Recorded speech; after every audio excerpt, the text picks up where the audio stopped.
Voilà, là on se retrouve sur ON1 Photoro 2020. Cette photo, bon, vous la connaissez déjà, je l'avais traitée la dernière fois. Et là on va s'amuser un petit peu à changer ses couleurs, donc toujours dans l'objectif des théories des couleurs.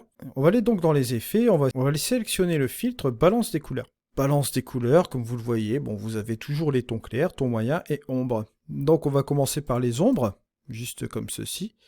Et là vous sélectionnez votre curseur montant, moi je vous conseille de faire comme ceci, d'aller un petit peu vers le 28 par exemple, et de sélectionner une couleur, où vous allez un peu modifier la couleur de vos ombres. Bon là ici par définition on va aller plus vers les bleus, un truc comme ça. On va monter un petit peu plus l'ensemble, voilà, juste comme ça c'est assez sympa.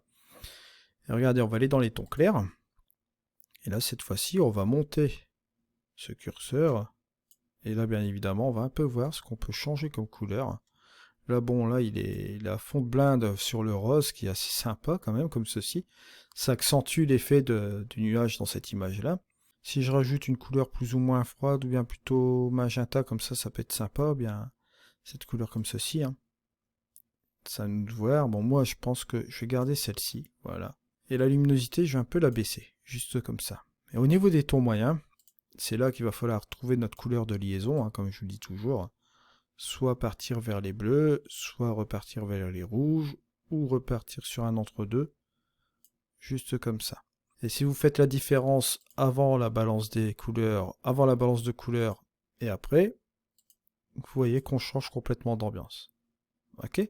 Si vous voulez encore changer l'ambiance, et ben là vous reprenez les ombres, vous changez encore la couleur de nouveau. On va peut-être baisser le montant ici parce que ça sature vraiment fortement la couleur ici. Voilà. Au niveau des tons clairs, là, cette fois-ci, vous allez plus vers le milieu, en baissant le montant aussi, et pourquoi pas en accentuant la luminosité. Et les tons moyens, bien évidemment, la liaison qui va se faire peut-être sur une couleur comme celle-ci. Voilà, en baissant cela, regardons au niveau de la luminosité, juste comme ceci. Et là, regardez, avant, après, encore une ambiance différente. Vous voyez, c'est toujours un peu la même chose en post-prod en fait. Ce qui va déterminer aussi votre créativité au niveau de votre photo, c'est un peu la couleur. Ça va vous permettre de donner des ambiances que vous souhaitez. Sachez qu'en fait, les couleurs qui vont aller plus vers le bleu, ça va avoir tendance à refroidir forcément. Et les couleurs les plus chaudes vers le jaune, rouge, etc., ça va avoir tendance à réchauffer. Ça, faut toujours garder cela à l'esprit.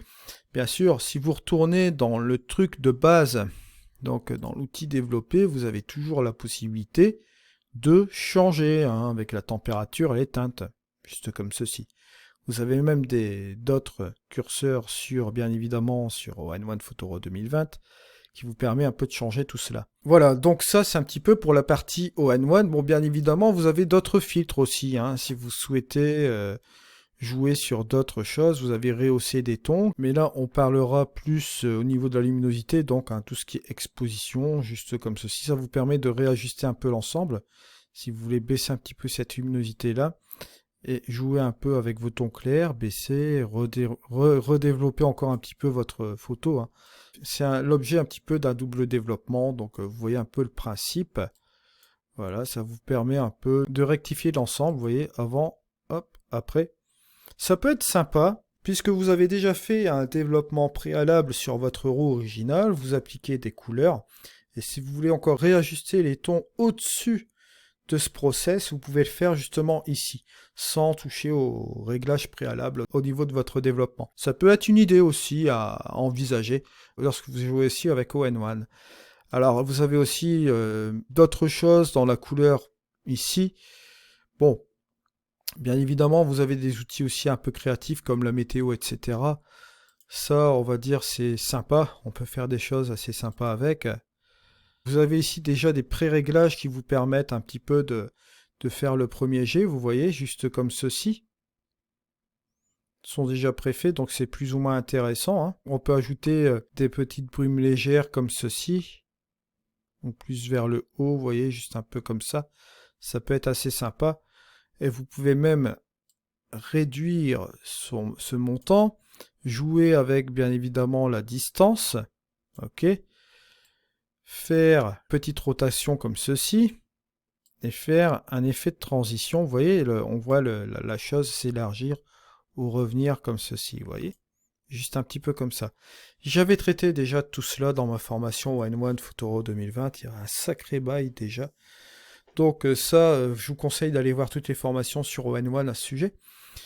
Bien évidemment, si vous voulez aussi jouer avec la pluie, le blizzard et puis d'autres conditions météorologiques, vous pouvez le faire aussi également là. Bon, ça reste accessoire, mais bon, ça peut être utile et amusant si vous voulez jouer avec le créatif là. Là, on sort un petit peu des couleurs, mais c'est pour vous donner une petite idée aussi ce que vous pouvez faire avec ON1 en supplément comme ceci. Maintenant, on va traiter d'une quatrième partie sur un autre logiciel. Allez, on se retrouve tout de suite.